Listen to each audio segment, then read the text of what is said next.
আসসালামু আলাইকুম everyone, welcome back to my another new video.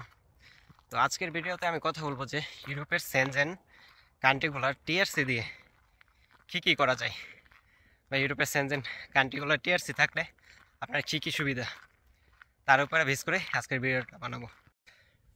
তো যেখানে ছিলাম, আজকের বিষয়টা হচ্ছে যে ইউরোপের সেনজেনভুক্ত কান্ট্রিগুলোর টিআরসি দিয়ে কী কী করা যায়। তো আপনারা অনেকে জানেন যে আমি রোমেনিয়া আসছি, এখনও রোমেনিয়াতেই আছি, প্রায় 2 বছরের কাছাকাছি হইতে চলছে। সো প্রথম বছর আমি প্রিপারেটরি ইয়ারে আসছিলাম, মানে ল্যাঙ্গুয়েজ প্রোগ্রামে রোমেনিয়ান। তো সেই সময় আমার যে টিআরসি কার্ডটা পাইছিলাম তা ছিল 1 বছরের। তারপর মেইন প্রোগ্রামে ওঠার পর সেটা আবার রিনিউ করে 4 বছর বাড়ানো হয়েছে। তো টোটাল আমার যে এখন কার্ডটা আছে সেটার মেয়াদ এখন থেকে আরও 3.5 বছরের মতো আছে।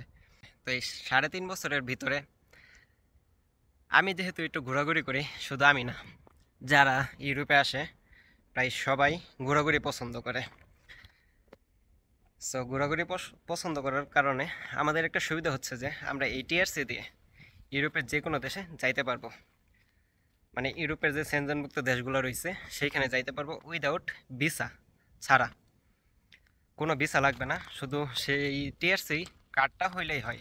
মানে টেম্পোরারি রেসিডেন্সিয়াল কার্ড এরকমই কিছু একটা, আমি ভুলে গেছি যদিও নামটা, সম্পূর্ণ মিনিংটা কম।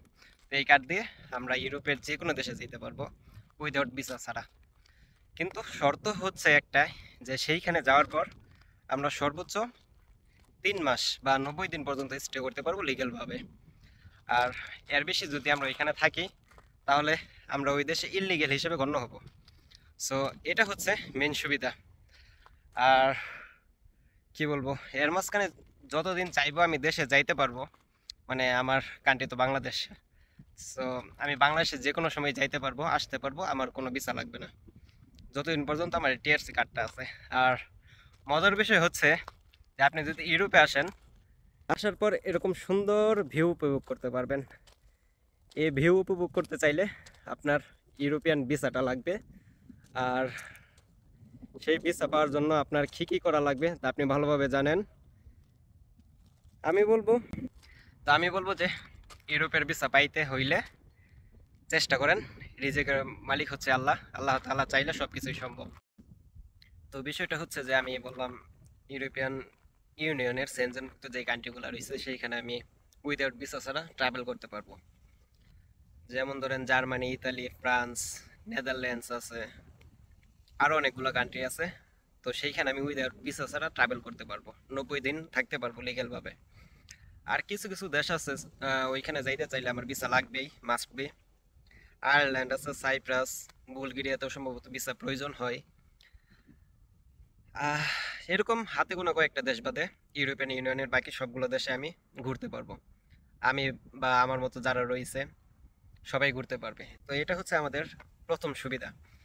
আর দ্বিতীয়ত আরেক সুবিধা হচ্ছে, আমি যেহেতু স্টুডেন্ট, তো আমি চাইলে ইউরোপিয়ান ইউনিয়নের যে কোনো কান্ট্রিতে আবেদন করতে পারবো। আর আমার প্রাধান্যটা একটু বেশি থাকবে অন্য অন্য যারা স্টুডেন্ট রয়েছে বাংলাদেশে তাদের থেকে। শুধু আমি না, আমার মতো যারা আছে এইখানে স্টাডি করতেছে, এখনো কন্টিনিউ করতেছে, তাদের প্রাধান্যটা একটু বেশি থাকবে। সো সুবিধা অনেকগুলাই আছে। আর মজার বিষয় হচ্ছে যে এইখানে ট্রাভেল করতে বাংলাদেশে যেরকম প্রচুর খরচ বহন করা লাগে, বাংলাদেশের ভিতরে যে টুরিস্ট স্পটগুলো রয়েছে সেইখানে ঘুরতে অনেক টাকা প্রয়োজন, কিন্তু এইখানের তুলনায়, আপনার ইনকামের তুলনায় এক দেশ থেকে আরেক দেশে যাইতে গেলে বেশি একটা টাকার প্রয়োজন হয় না। যেমন আমার ক্লুজ নাপোকা থেকে আমি যদি ইতালি মিলানে যাইতে চাই, তাহলে বাংলাদেশি টাকায় যদি হিসাব করি 5,500 টাকা হইলে এনাফ। 5,500 থেকে 6,000 টাকা হইলে বাংলাদেশি টাকায় আমি ইতালি মিলান পর্যন্ত যাওয়া আসা টিকিট হয়ে যায়। আর সেইখানে থাকা খাওয়ার খরচ তো নিজের উপর ডিপেন্ড করে, আমি কতটুকু খরচ করব আর কতটুকু আমি সেভিংস করব সেটার উপর। তো আমাদের যে টিআরসি কার্ডগুলো হয় সেটা সাধারণত এরকম বাংলাদেশে যে ভোটার আইডি কার্ড রয়েছে ওইটার মতো। এই যে দেখা যায়, এটাই এটাই শুধু কার্ডটা, এটার মূল্য অনেকটুকু। তো এটা দিয়েই ঘোরাঘুরি সহ সবকিছু করা যায়। মানে আমি ইউরোপে লিগ্যাল, আমার মতো যারা আছে সবাই লিগ্যাল। এটার উপরে ডিপেন্ড করে, আমি যদি এটা হারাই ফেলাই, একটু ভোগান্তির মাঝখানে যাওয়া লাগবে, যেরকম আবার নতুন করে করা লাগবে, ভার্সিটির পারমিশন লাগবে, ভার্সিটি থেকে ডকুমেন্টস নেওয়া লাগে, নেওয়ার পরে ইমিগ্রেশনে জমা দিতে হবে। সব কিছু মিলে একটা হ্যারাসমেন্ট। আজকের ভিডিও এই পর্যন্তই ছিল। সকলে আমার জন্য দোয়া করবেন, আর ভালো থাকবেন, সুস্থ থাকবেন। দেখা হচ্ছে সামনের নতুন কোনো ভিডিওতে। ততক্ষণ আল্লাহ হাফিজ।